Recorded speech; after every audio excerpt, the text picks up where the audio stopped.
maestro Jaime Hernández, editor de La Jornada Sin Fronteras en el gran periódico La Jornada. Jaime, pues he intentado dejarte todo para que lo analices, para que lo comentes. Son a favor, en contra, politiquería, no politiquería, pero la verdad sí me genera mucho asco que de un tema tan preocupante, tan doloroso para México, se quieran colgar políticos como estos del PAN. Y eso que por tiempo no te presenté a los del PRI.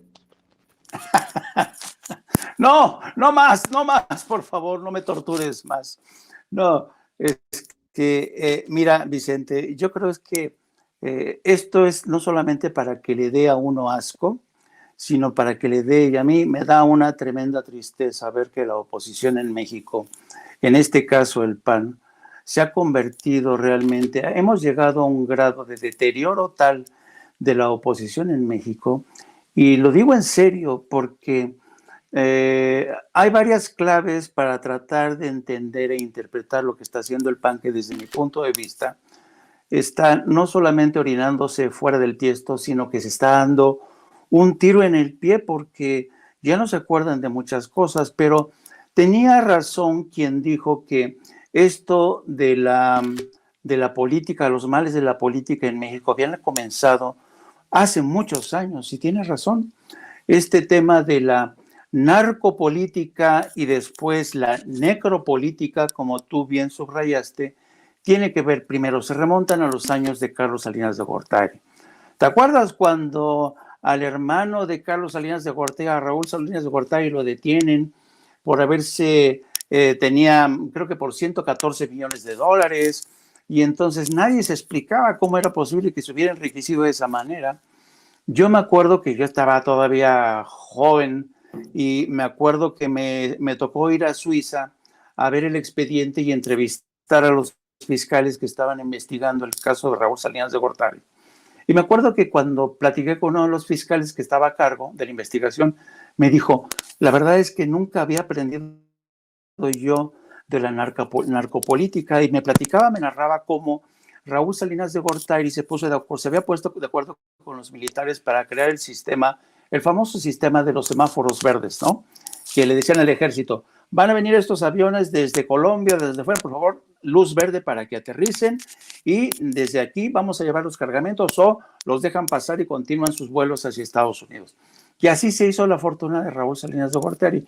Y aquí estamos hablando de la narcopolítica, cómo se empiezan los cárteles de la droga a encaramar en los hermanos, el hermano incómodo del presidente Salinas de Gortari. Y después, con el paso del tiempo, el crimen organizado se introduce y coopta al poder político.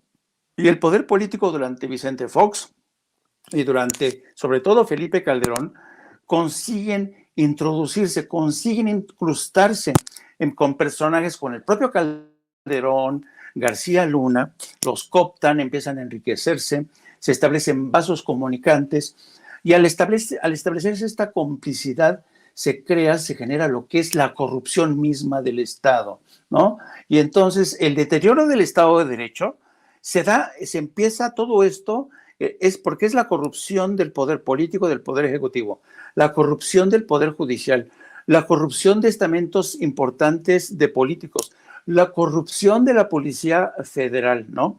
Entonces aquí estamos hablando de lo que tú mencionabas, la necropolítica, que es básicamente eso, la descomposición, la corrupción del Estado. Bueno, eso es a nivel teórico. Ahora, para que ya sabes, es una explicación que les fascina a los académicos con palabras largas y pomposas, necropolítica, bueno. Pero en el terreno de los hechos y ya a nivel periodístico, ¿qué es lo que ocurre? ¿Qué es lo que empieza a ocurrir? Que, por ejemplo, en la política exterior, porque empieza a impactar todo durante la presidencia de Calderón, en la política exterior de México, desde Estados Unidos, se empiezan a percatar que hay una corrupción brutal, y lo que es más, los carteles no solamente se han expandido, sino que se han hecho más poderosos y han cooptado al poder político. Y desde entonces, sobre todo en la presidencia de Felipe Calderón, todos los informes del Comando Norte, todos los informes del Centro de Investigación Congresional, que es una organización, un ente independiente dentro del Congreso de Estados Unidos, empiezan a lanzar señales de alarmas sobre un Estado fallido.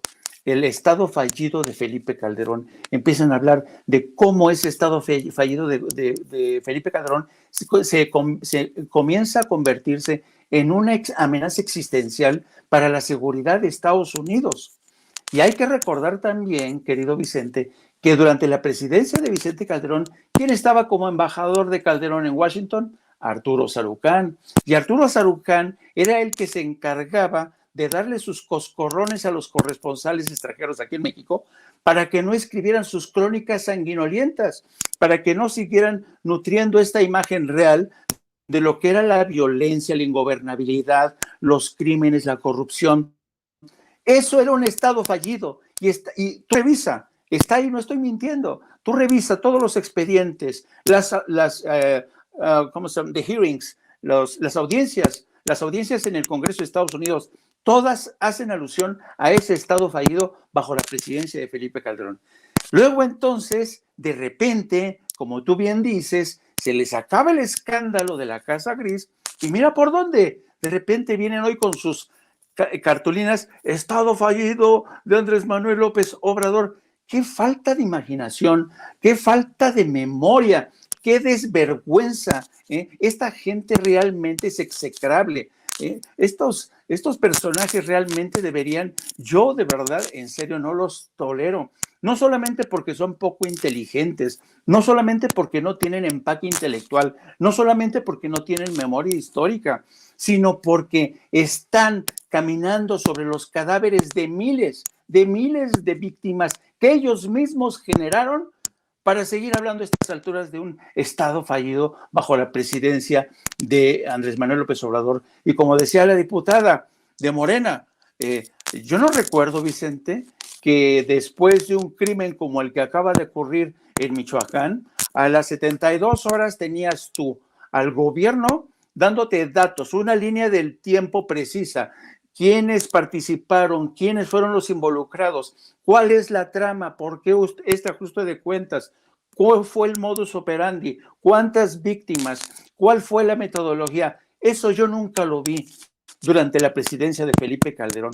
Lo que vi fue operaciones para ocultar, operaciones para encubrir, operaciones para huir responsabilidades, como fue el caso de la guardería ABC. Por tanto, la gente que realmente, bueno, la gente del PAN que crea que todos los mexicanos no tenemos memoria y que ya no nos acordamos del genocidio de esta...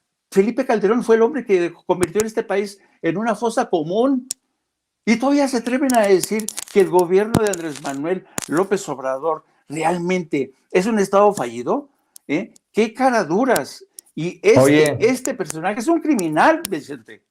Oye, les queda, como diría el presidente en la mañana en referencia a Felipe Calderón, eso de cinicazos. Hay uno que otro cinicazo en el PAN y en el PRI que, puta, que no tienen madre, mi querido... Exacto. Mi querido Jaime, y además luego Calderón dice, lo cínico, lo realmente cínico es mandarles abrazos a esos asesinos. Tu madre, güey. La verdad estoy muy, muy molesto, y no porque sea una defensa, y nadie le puede contestar a Felipe Calderón, gracias compañeros, no es que sea una defensa así, sin ton ni son al gobierno del presidente.